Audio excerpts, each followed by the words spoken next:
When you hear the word intelligence, the concept of IQ testing may immediately come to your mind. Intelligence is often defined as intellectual potential, some things we can born with, some things that can be measured, and capacity that is difficult to change. Students often equate intelligence with grades or test scores. But teaching students about Howard Gardner multiple intelligence theory can show them that they are intelligent in different ways. This perspective can boost their confidence and increase their motivations to learn. This theory suggests that traditional psychometric view of intelligence are too limited. Gardner first outlined his theory in his 1983 book, Frames of Mind, the theory of multiple intelligence, where he suggests that all people have different kinds of intelligence. Howard proposed that there are 8 intelligence and has suggested the possible addition of 9 known as existentialist intelligence. So let's deepen understand the 9 intelligence by Howard. Let's start with the linguistic intelligence.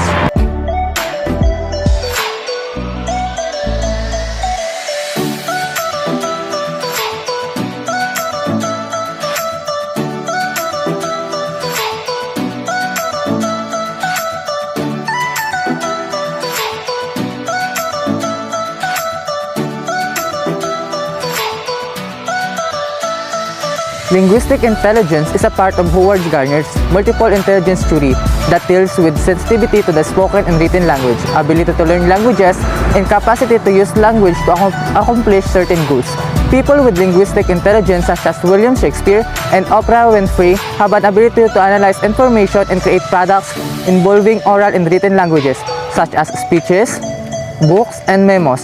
Furthermore, linguistic intelligence is the most widely shared human competence na kung saan napaka-evidence sa poets, novelists, journalists, and speaker. Meron silang malawak na pag-iisip or tinatawag natin na word of wisdom. Sila rin yung mga taong nag-i-enjoy sa pagsulat, pagbabasa, at pagkwento. Yung strengths nito ay yung words, language, and writing.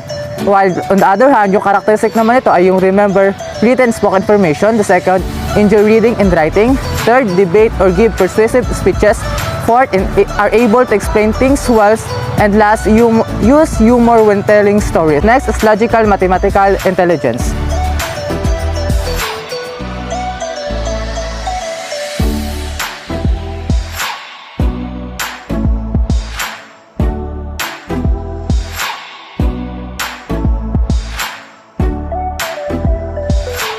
Logical mathematical intelligence refers to the capacity to analyze the problems logically, carry out mathematical operations, and investigate issues scientifically.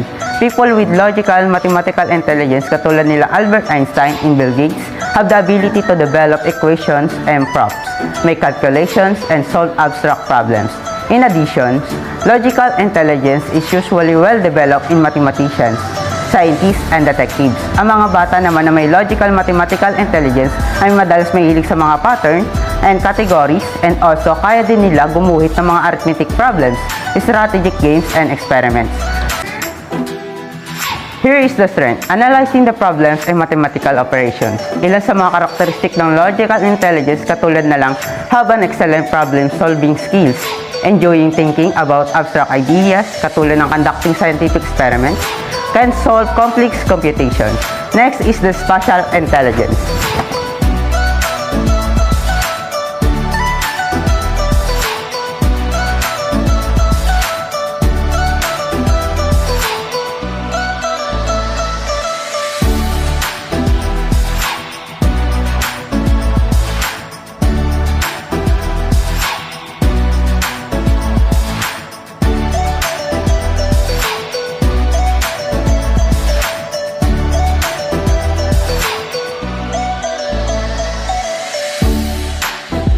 Spatial intelligence features the potential to recognize and manipulate the patterns of wide space, those used for instance by navigators and pilots, as well as the patterns of more confined areas such as those important to sculptors, surgeons, chess players, graphics artists, and architects. People with spatial intelligence such as Frank Lloyd Wright and Amelia Earhart have an ability to recognize and manipulate large-scale and fine-grained spatial image. In short, ito yung mga taong may mga spatial intelligence ay mga taong madaling makarecognize ng mga faces, objects, shapes, and colors. Also, they are good with direction, charts, videos, and pictures. Strengths: visual and spatial judgment. Ilan sa mga characteristics are read and write for enjoyment, are good in putting puzzles together, interpret pictures and graphs and charts well, enjoy drawing, painting, and visual arts, and recognize patterns easily. The next is bodily kinesthetic intelligence.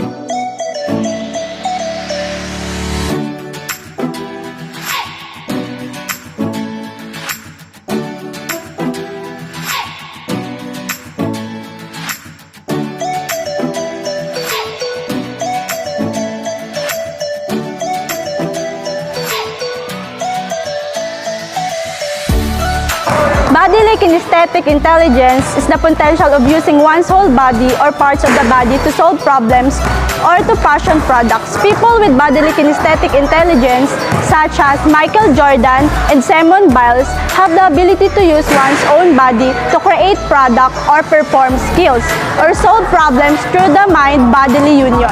This intelligence involves a sense of timing and perfection of skills, and the best example dito ay yung mga athletes, dancer, builder, sculptor, and actor na kung saan they are good with bodily movements, performing action, at may strong sense of control movement.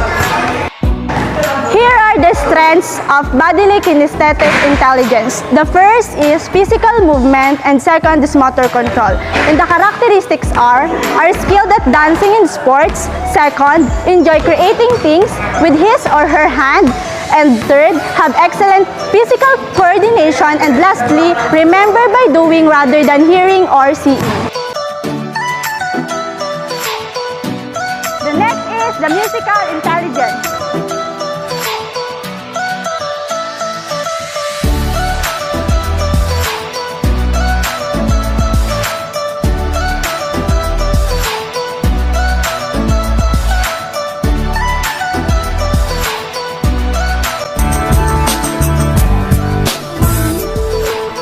Araw-araw ay naghihintay sa'yo.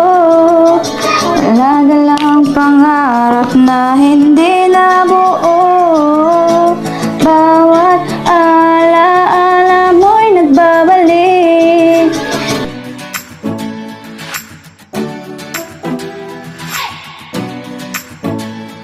Musical intelligence refers to the skills in the performance, composition, and appreciation of musical patterns. People with musical intelligence, such as Beethoven and Ed Sheeran, have the ability to recognize and create music pitch, rhythm, timbre, and tone.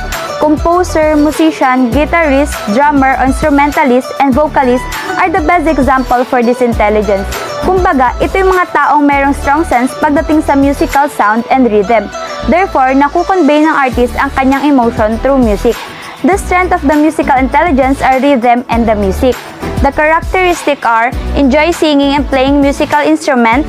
The second one is recognize musical patterns and tones easily. The third one is remember songs and melodies. The last one, have a rich understanding of musical structure, rhythm, and notes. And the next is interpersonal intelligence.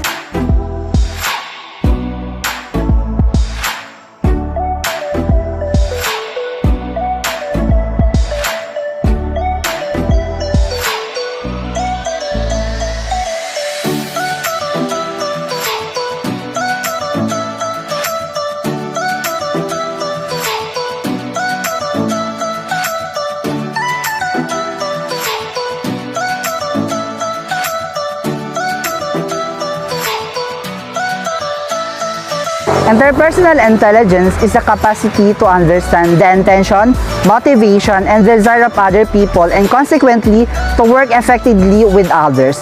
People with interpersonal intelligence such as Mahatma Gandhi, Mother Teresa have the ability to recognize and understand other people's mood, desire, motivation, and intention. Moreover, ang mga taong may interpersonal intelligence ay magagaling sa verbal and non-verbal communication.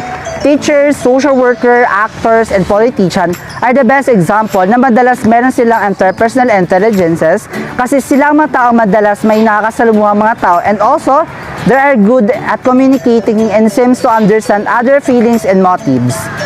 Strength of the interpersonal intelligences ay they can understand and relating to other people, and their characteristic are 1. Communicate well verbally. Pangalawa, are skilled in nonverbal communication as well. Third, see situation from different perspective. Fourth, create positive relationship with others. Fifth, resolve conflict in group setting. And next, intrapersonal intelligence.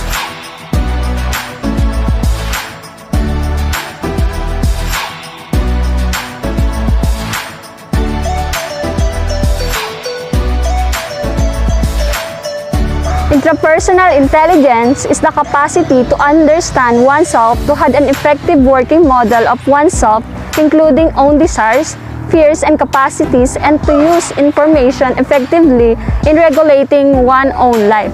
People with intrapersonal intelligence, such as Aristotle and Maha Anghelo, have an ability to recognize and understand his or her own mood, desire, motivation, and intentions. This type of intelligence can help a person to understand which life goals are important and how to achieve them. In short, intrapersonal intelligence, ito ang mga taong introvert at gustong mapag-isa kaysa makipag-socialize sa ibang tao because they are very aware on their own feelings and are self-motivated. The best example for intrapersonal intelligence are psychologists, spiritual leader, and also philosopher. The strength of this intelligence is introspections and self-reflections. And the characteristic of this intelligence, first is analyze their own strength and weakness well. The second one is enjoying analyzing theories and idea. The third one is have excellent self-awareness.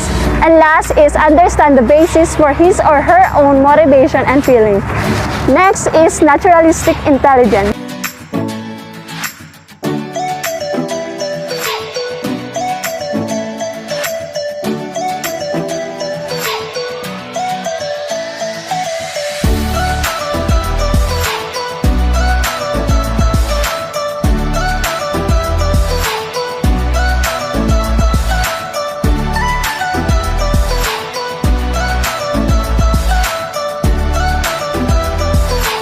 Naturalistic intelligence involved expertise in recognition and classification of the numerous species, the flora and fauna of his or her environment.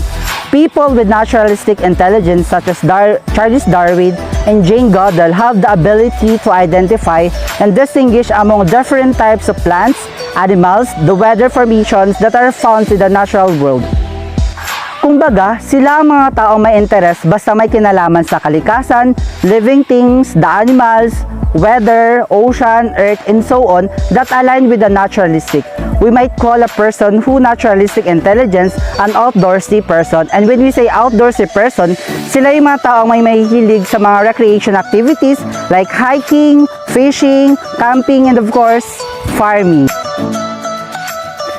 Strength of the naturalistic intelligence is finding patterns and relationship to nature. At ilan sa kanilang mga characteristic ay, una, they are interested in subjects such as biology, botany, and zoology. Pangalawa, categorize and catalog information easily. At pangatlo, enjoy camping, gardening, hiking, exploring the outdoors. Next, existential intelligence.